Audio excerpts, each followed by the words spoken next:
ज्यांचं वय 40च्या आसपास आहे त्यांना तर प्रश्नच पडला असेल की आता पुढची टेट केव्हा येईल आणि आता आम्ही अभ्यास करावा की काय करावं, बट खूप विचार येतो आणि त्याचं परफेक्ट नियोजन. नमस्कार मंडळी, कशा आहात? मजेत आहात ना? मी वैशाली, तुम्हा सर्वांचे स्वागत आहे. सगळ्यात अगोदर तुम्हा सर्वांचे खूप खूप आभार, कारण जो आता मी लेटेस्ट व्हिडिओ बनवला त्यात सांगितले की काही मला निगेटिव्ह कमेंट येत होत्या आणि त्यातून जी तुमची मला तुम्ही सोबत दाखवली त्यासाठी खरंच खूप अशी एक शक्ती मिळालेली आहे मला आणि त्यातून आणखी उत्साह संचारलेला आहे माझ्या अंगात.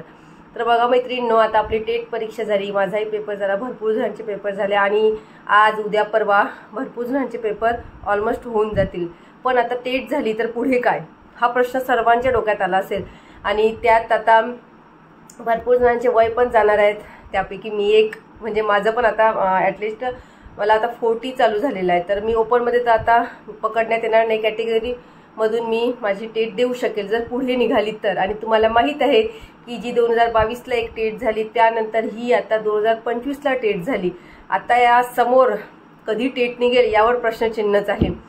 त्यामुळे कदाचित ही आमची शेवटची टेट असू शकते माझी आणि ज्यांचे 40च्या जवळपास त्यांचे एज आहे त्यांची.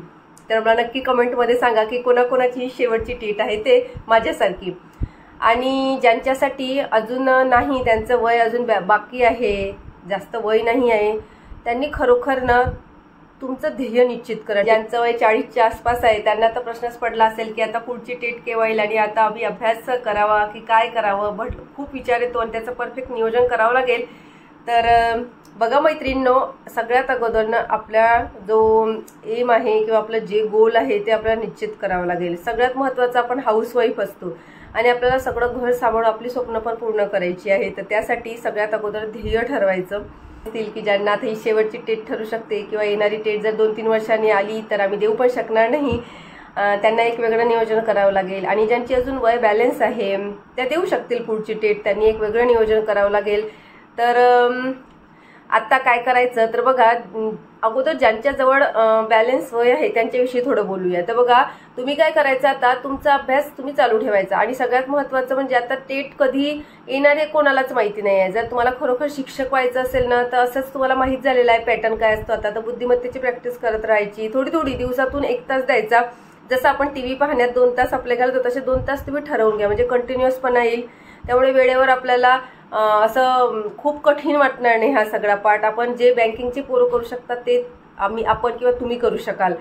आणि त्यानंतर ज्या इतर परीक्षा येतात, जसं नगर परिषद भरती येणार आहे, अंगणवाडी का पर्यवेक्षिकाचं येणार आहे किंवा MPSCचे पेपर आहेत, त्याची आपल्या ह्या तयारीबरोबर किंवा त्या तयारीबरोबर याची पण आपली तयारी होऊ शकते.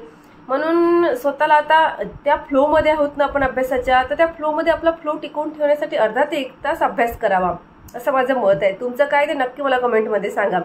आणि आता जे 40च्या आसपास आहे, जसं की मी किंवा माझ्यासारख्या भरपूर मैत्रिणी असतील की त्यांचे वय आता 40च्या आसपास आहे, पुढची टेट आम्हाला जमेल का द्यायला ताई, तर आता काय करायचं, कसं नियोजन ठरवायचं.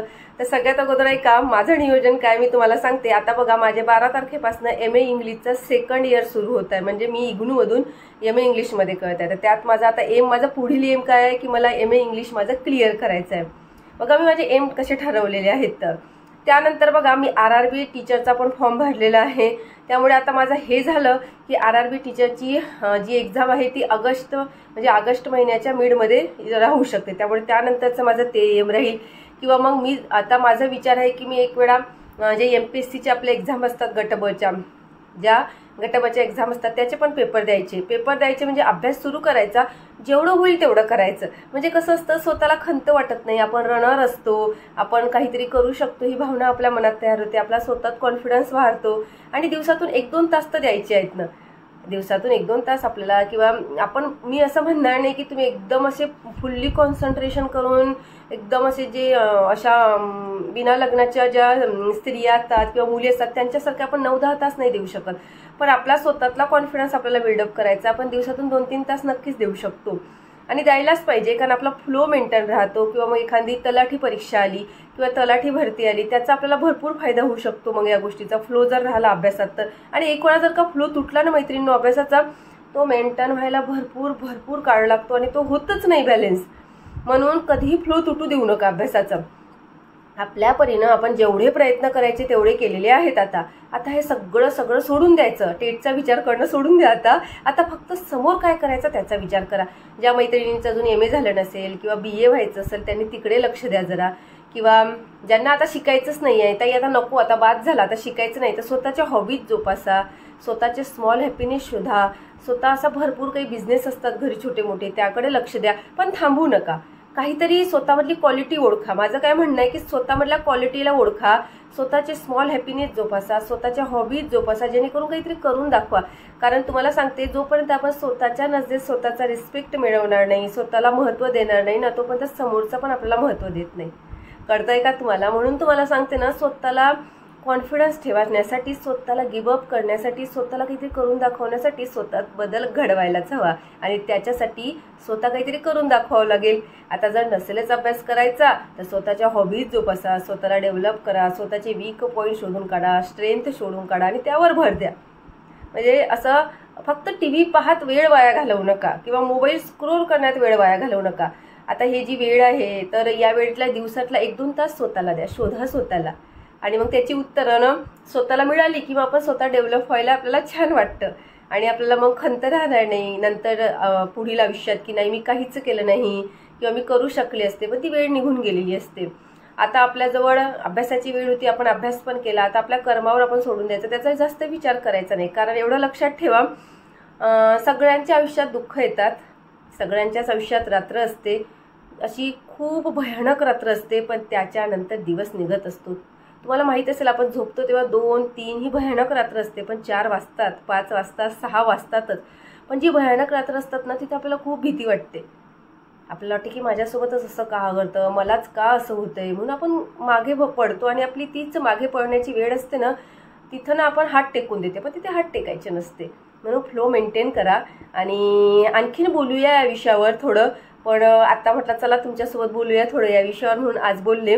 आणखी मी बनवेल थोडा एखादा व्हिडिओ या बाबतीत आणि आणखी चर्चा करू. तुम्ही मला कमेंटमध्ये सांगा की तुम्हाला आणखी तुमच्या स्मॉल हॅपीनेस काय आहे किंवा मग तुम्हाला तुमचं एज्युकेशन काय आहे, तर त्याच्याविषयी आपण थोडं बोलण्याचा प्रयत्न करू नंतर येणाऱ्या व्हिडिओत. त्यामुळे कमेंटमध्ये नक्की सांगा.